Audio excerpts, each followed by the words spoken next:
Ibinasura ng Justice Department ang isa sa mga kaso laban kay Congressman Arnolfo Teves Jr.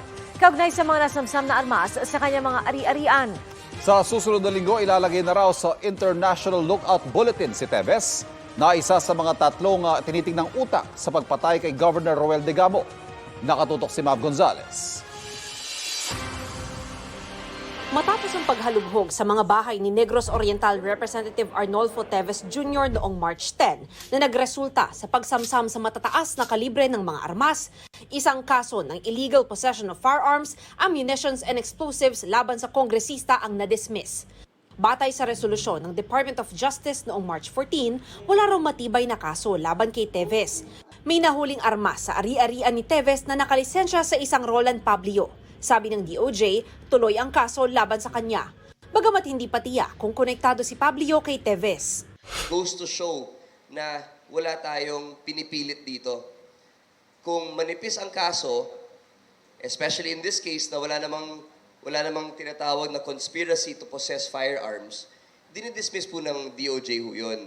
Dahil wala naman talagang basis, no? May isa pang kaso ng illegal possession of firearms laban kay Teves at kasama sa mga sinampahan ang dalawang anak niya. Hindi bababa sa 5 kaso ang kinakaharap ngayon ng kongresista, kabilang ang isang kasong murder noong 2019.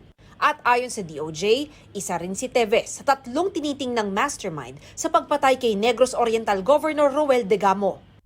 There are some leads to the middleman, the handlers, and the mastermind. We are not closing the doors, no, to anybody. Kailangan po natin, no, maging maingat dahil everyone has the presumption of innocence until proven guilty. Kailangan po dumaan sa tamang proseso.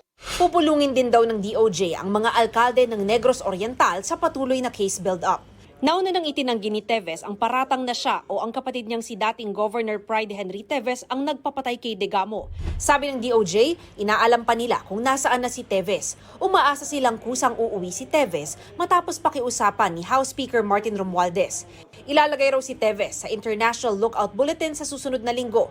Kung kailanganin, maaari rin daw hingin ng Department of Foreign Affairs na ipadeport ang kongresista mula sa bansang kinaroroonan niya ngayon. Sinusubukan pa namin kunin ang pahayag ng kampo ni Teves pero dati nang sinabi ng kanyang abogado na may banta sa buhay ni Teves kaya hindi ito makauwi ng bansa.